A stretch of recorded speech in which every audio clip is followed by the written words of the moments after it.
Philip, and welcome back to Nerd News. Today we have Phil Spencer talking about raising prices for Xbox products, and The Simpsons is doing a parody of Death Note for the new Treehouse of Horror. Let's get started. First up, we have Phil Spencer talking about price changes coming to Xbox. Here we have an article from Video Game Chronicles. I think at some point we'll have to raise prices on certain things, Spencer said. But going into the holiday, we thought it was important to maintain the prices. He added, we've held prices on our console, we've held prices on games and our subscriptions. I don't think we'll be able to do that forever. I do think at some point we'll have to raise some prices on certain things. So obviously they're not going to be raising prices right this moment, but this is pretty much a warning. Prices are going to go up. PlayStation did just raise the cost of the PS5 pretty much around the world.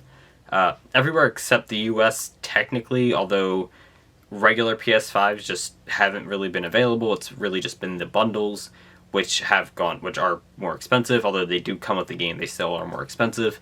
So prices for the PlayStation have gone up. I think we can expect that the Xbox Series X will probably end up going up to $550, maybe even $600, which is a lot of money, but it's probably going to happen. PlayStation has raised the prices of games from $60 to $70, and again, I can see Xbox following suit with that, as well as third parties are also doing that. So at this point, not counting Nintendo, Microsoft is just charging less for their games than pretty much everyone else. So at least pretty much all the other competition, PlayStation 70, third parties are going to 70 for the most part. So I could see them raising game prices.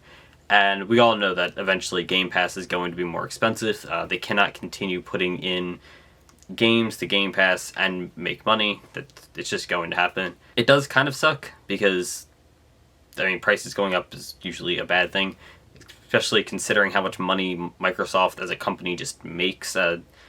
Maybe Xbox doesn't make a huge portion of that money. In fact, we know Xbox is not the breadwinner over at Microsoft, but with as much money as Microsoft makes, you would think they could just not raise prices. I feel like they don't really need to, but business is going to business. They're probably going to raise their prices. Whether they even need to or not, they can raise their prices. Their competition's raising their prices, so they can raise their prices, so they're probably just going to.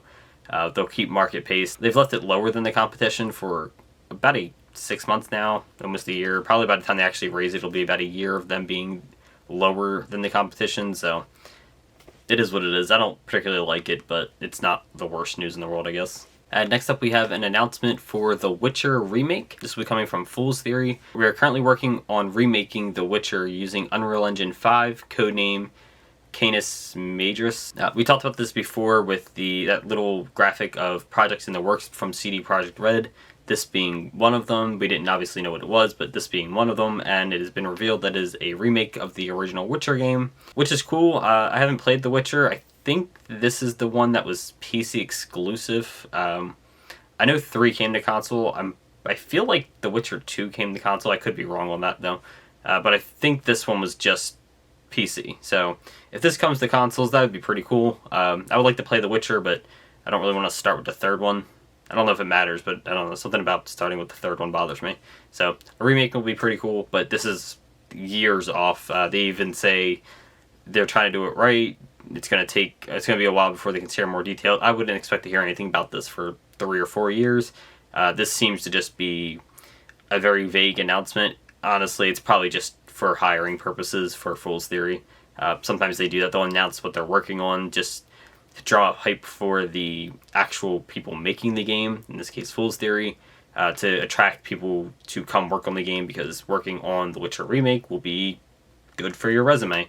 And that's pretty much it. So I feel like that's all this announcement was really for. Obviously it's nice that we know it, but more so it's just to get new people, new hires in. Next up, the Sega Genesis Mini 2 launches today. It will retail for $100, and it comes with 60 classic games, including stuff from the Sega CD, which was not included on the Genesis Mini 1. In fact, I think all of the games are different, so it's essentially a whole new mini system. The Sega CD games are probably the bigger selling point here, with things like Echo the Dolphin, Echo the Tides of Time, Final Fight CD, Night Trap, Sonic CD, But then we also do get just regular Genesis games, Afterburners 2, Alien Soldier, Clay Fighters, Fatal Fury 2, Golden Axe 2, Phantasy Star 2, Shining Forces 2, Sonic 3D Blast, Splatterhouse 2, Streets of Rage 3, Super Street Fighter 2, The New Challengers, The Revenge of Shinobi, ToeJam and Earl in Panic on Funkotron, Vector Man 2, Viewpoint, Virtual Racing. A lot of really good stuff here. A lot of good games here. I don't think this sounds as good as the Genesis one, but that's just in my opinion. I don't know a huge amount about some of these games. Just off the list here, I don't know them by like name, and I'm not a huge Genesis fan anyway. If you watched my Genesis video, I don't have a whole lot of Genesis games. It's just not my system. Did more Super Nintendo as a kid, so it's neat. I don't think I'll pick it up. Maybe if I find it on sale. That's how I got the first one, but I'm definitely not paying $100 for this. But if you like Genesis, this is probably good, and honestly, the Sega CD games might be worth it on their own. Those games can get kind of expensive. And next up, the Simpsons Treehouse of Horror this year will be a Death Note remake. It's done in like an anime style. This looks really good. The characters look like actual people. Bart is going to be playing Ryuk, and it looks pretty cool. Lisa looks good. I like some of the background stuff, like Disco Stew here in the background is cool. It looks good. There's a short video going around right now. I don't believe the episode is out, and I'm not really sure when it's going to air. Probably this weekend or next weekend for Halloween. It's usually around when they air them, obviously. But I haven't watched The Simpsons in a long time. I like classic Simpsons. I have nothing against modern systems. I just don't care to watch it. But this does look really good, and I will probably end up watching this one. This looks good. I'm pretty excited to see this. I'm pretty excited to watch this, actually. I'm a big fan of Death Note, and I do really like The Simpsons when I see it. I just don't really have time to watch all the time.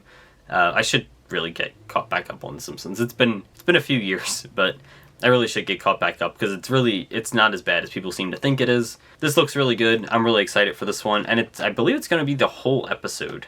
My understanding of it is that this will be the entire episode is just one parody. And that's really cool because Death Note's not really a long series. They could probably squeeze a good amount of it into a single, like, 22-minute episode, 24-minute episode. And I'm curious to see what they'll do. I've never seen The Simpsons do an anime style like this. I don't think they ever have. But the animation looks really good on this.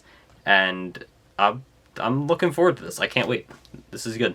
And lastly, this has nothing to do with pretty much anything, to be honest, but it doesn't even really fit with nerd news, but it got me kind of excited when I saw the news, so we'll talk about it. Bryan Cranston is apparently writing a script for a revival of Malcolm in the Middle, according to Frankie Muniz. As you can see here, this is a quote from Frankie Muniz. "I know Bryan Cranston is really into the idea, and he's kind of writing the script and getting everything rolling, so there might be something. I would be down 100%. With reboots, being popular right now, I could see this coming back. This was a fantastic show. Ran for 7 seasons, 151 episodes. Great show. I could definitely see this coming back. I'm a big fan of Malcolm in the Middle, so I would be really excited to see it come back. Maybe eventually we can get like an actual series box set released for the show. I know we got a season 1. I actually have the season 1 somewhere. And other parts of the world got the rest of the seasons. I don't know if they got the whole series, but I know around the world, other regions had like season 2 and 3 put out, but we only got season 1 here in the US. I would like to see a series box set release. That'd be great. But if not, a revival would be a close second thing on my list of things I would like to see out of Malcolm in the Middle. I don't know about the rest of the cast coming back, but it seems like Bryan Cranston and Frankie Muniz, at the very least, are on board. And that's all for today. Thanks for watching. Don't forget to like, comment, subscribe down below. Let me know what you think of the Simpsons Death Note remake parody. I think it looks really good. I'm excited to see this. This is fun. This is a fun idea. These Treehouse of Horrors are never really my favorites, but this is something I can definitely get behind. We'll be back tomorrow with more nerd news. Bye.